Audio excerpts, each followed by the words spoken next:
All right, guys, what's happening? What's happening? Happy Tuesday to you. It is Tuesday, August 10th, 2021. As you guys can see, I am not in my normal everyday place here. I'm actually in Washington, D.C.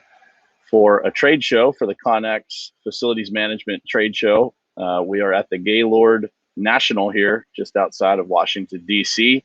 And so this morning, I wanted to continue on with our topic that we started the week with about the idea of unity.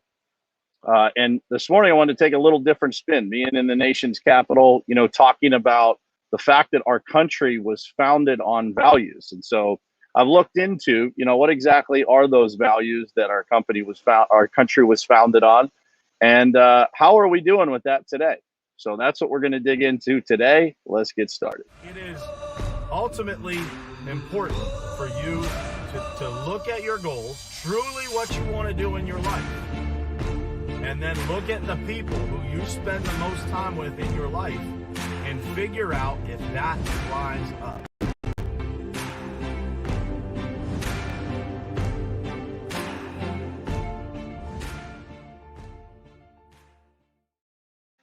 All right, what's happening, guys? Good morning to you again. For those just joining, I'm joining you from Washington, D.C. here, actually from National Harbor, Maryland, technically just outside of D.C.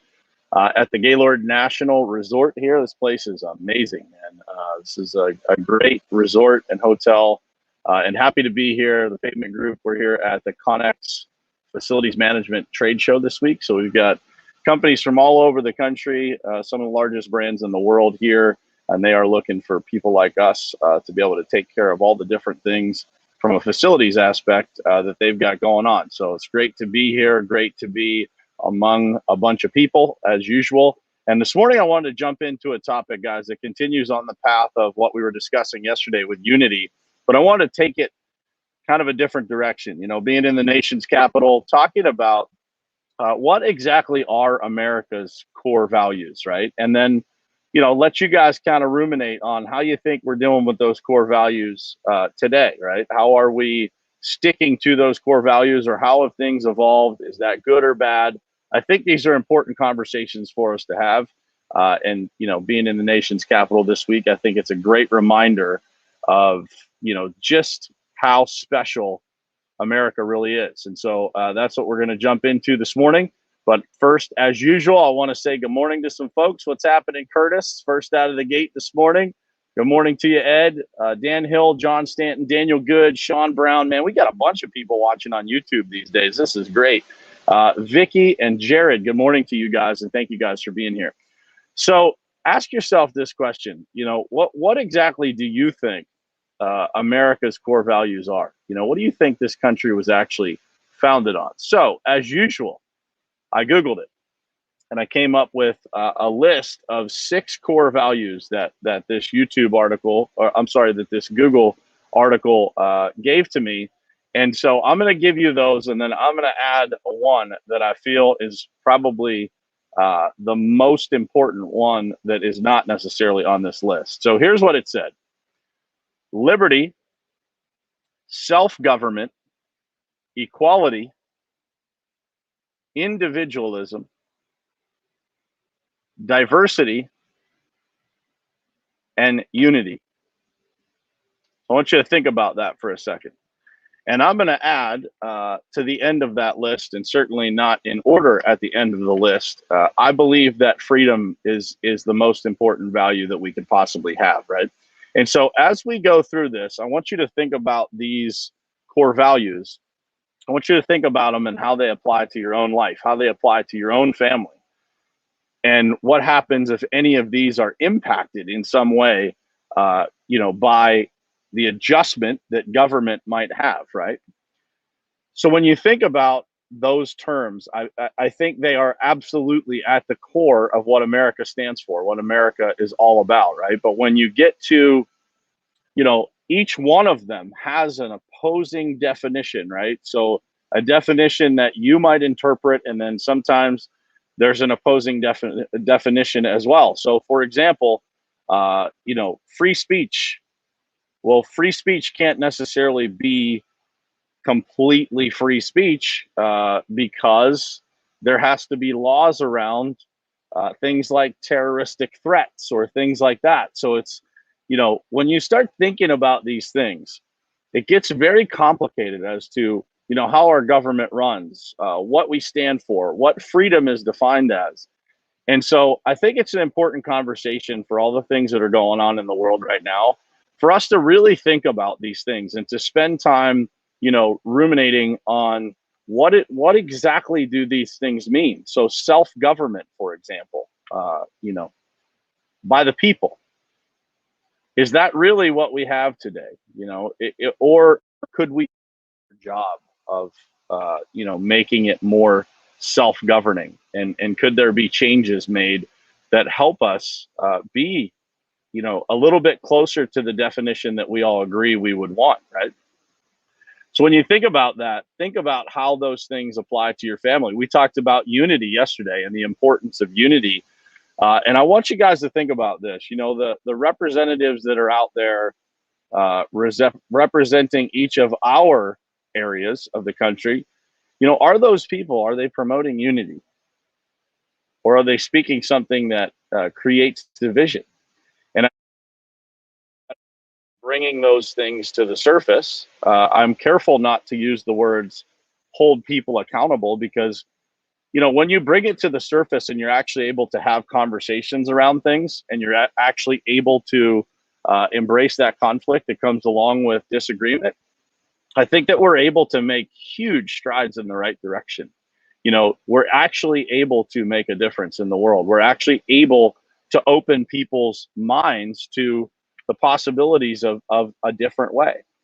If we use the words hold accountable, it sounds, it sounds different. It sounds a little aggressive. And, I think that we have to be careful about how we approach these things in today's world, because our attempt at promoting unity actually could potentially promote more division. And so let's get on to the topic of what I believe is one of the greatest, things that we have, obviously, in this country, is the idea of freedom, right? And I think it's a very complex conversation. I would love to have this conversation with anybody that has an opposing view, or that wants to talk about it, because I think it's such an important topic for us to be, talking about right now, and being aware of. Is that freedom is one of those things, like free speech. It can't be completely free. There has to be laws around things. However, we have to be very, very, very careful about the things that we are willing to negotiate on from a freedom standpoint. We have to really, really think about every side of that equation, right? I like to talk about a 360-degree perspective. And we have to be very thought out, and we have to really take it slow when it comes to things regarding freedom. And there's a lot of things going on in the world right now that bring up this conversation, right? What is the real definition of freedom? And so I wanted to put that out there for you guys today to think about, because, the easy conversations are around some of the things, regarding the coronavirus and the vaccine and things like that. And when you think about the idea of freedom, and I was just reading some statistics on it last night, that 85% of people actually agree to medical freedom. So they agree to having the choice of whether you take the vaccine or not. And I think that what's happening in our country right now is that there's a lot of two-sided situations, right? Masks or no masks, vaccine or no vaccine, and those groups are being painted as part of a political agenda. And I want you guys to think about how careful we need to be when it comes to those conversations. I was listening to a podcast last night of a person that is unable to take this vaccine because of the risk of that it is to their health. It's a very public person, and this person shared the fact, and he basically said, it's none of anybody's business, but I want to share this fact that this is a massive, massive risk to me to be able to take that. And so I think it's an important conversation. I know this, this is a pretty controversial topic, but I am, trying to do my part to embrace this. I am very open to any conversation with anybody to try and understand everybody's opinion on all of these things when it comes to freedom. But I think that it's super important for us to understand just the weight of these decisions when it comes to impeding any area of our freedom, any area of those values that I rattled off, right? Liberty, self-government, equality, individualism, diversity, and unity, right? When it comes to those topics, I think that we really have to be careful about how exactly we look at the values of our country and how we allow those values to evolve, right? Because if I look at our country, I can simply look at it as a business. And as I was flying into DC last night, I got this feeling. I was looking out the window and I thought to myself, man, what a success. Go back to 1776 when this country was founded. It was not that long ago. And I want you guys to think about the fact that none of these buildings that you see today in Washington, D.C. even existed. The culture of our country was brand new. So if you can imagine a brand new company and what that culture looks like and how it evolves and what it grows into. And so I compare, the culture of our country to a culture of a company. And I realize, within companies, because I get to work with a lot of them and I get to see a lot of different cultures, just how complicated it is to manage all the things that are going on within a company. And so if we compare that to a country, it gets even more complex, right? Because in a company, you have the option to remove individuals. In a country, it's very difficult, almost impossible to do that in some cases.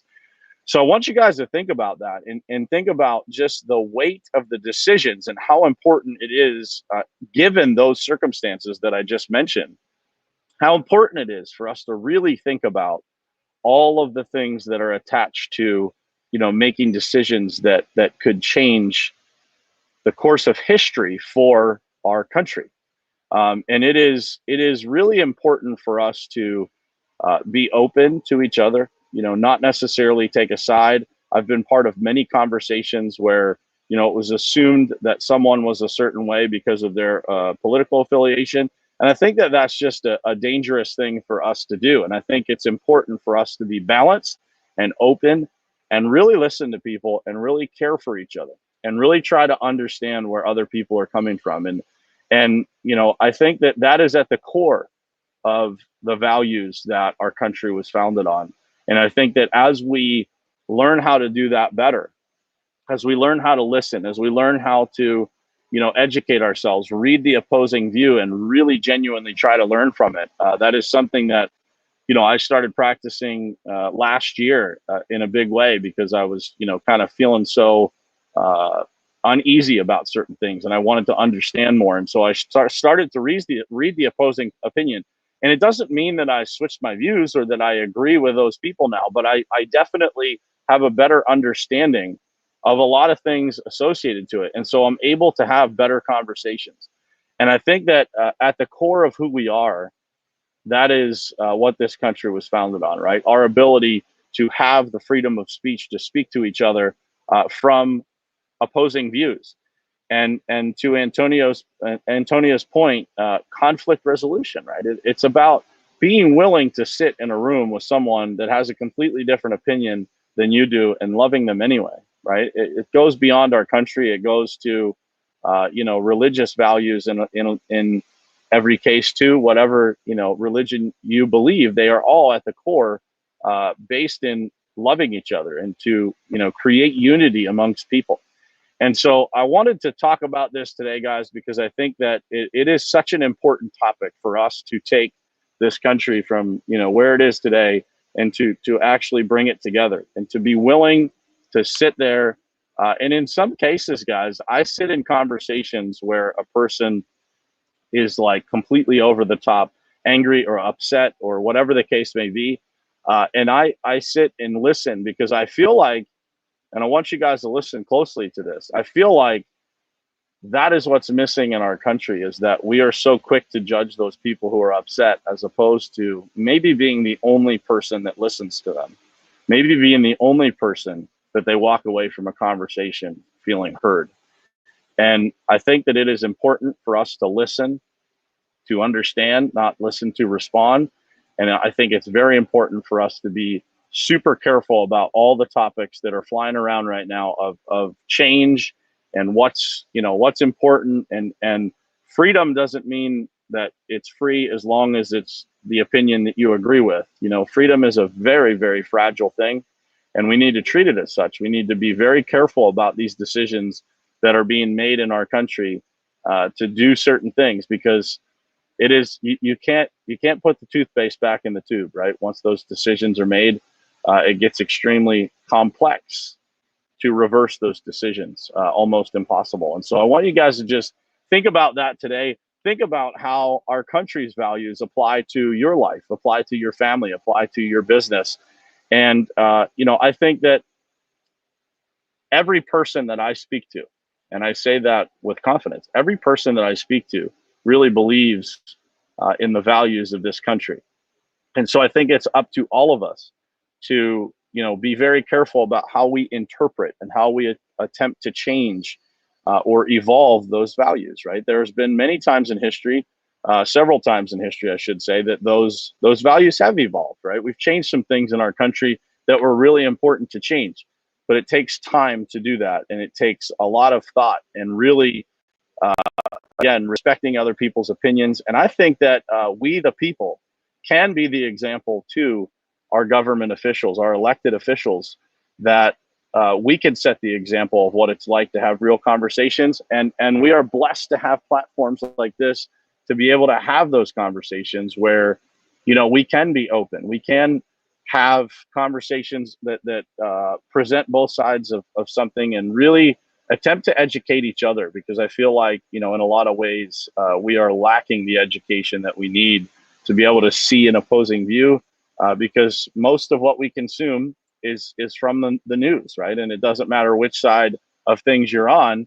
If you're watching one channel, you get one message. If you're watching another channel, you get another. And so I think that it's really important for us to be in environments like this and be able to have these conversations and really, be comfortable to sit in those conversations, be respectful, be caring for other people's opinions, and be willing to share our own, which is, to be honest with you guys, it's uncomfortable for me, right? It's not something that I get up in the morning thinking about how excited I am to share my opinion. I in a lot of ways, it's risky, as all of you guys know, to speak about these things. But it's something that's really been on my heart and on my mind to be able to start these kinds of meaningful conversations, and to do so from a place of care and from a place of balance, right? Where we can really make a difference in this world if we are able to do that. If we are able to have these conversations in a productive way with an open mind, I think that we, the people, really have the ability to make the world a better place. So with that said, wishing you guys an incredible Tuesday. I hope you guys are off to an awesome start this week. I'm excited to see everybody today down here in DC. It's going to be an awesome day. We are here today and tomorrow and headed back Thursday morning. So I appreciate all of you. If any of you guys are in the DC area, hit me up. I'd love to see you. I'd love to meet up with you and meet you in person if I've never done that. And thank you guys for being here.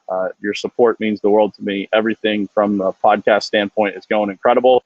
Got an interview releasing, I believe today, with Ben Newman that was done last week. And this interview, guys, if you know Ben Newman, Ben is the mental strength and performance coach for Alabama football, for Kansas State. He works with a lot of NFL, UFC, Major League Baseball, you name it, every professional sport out there.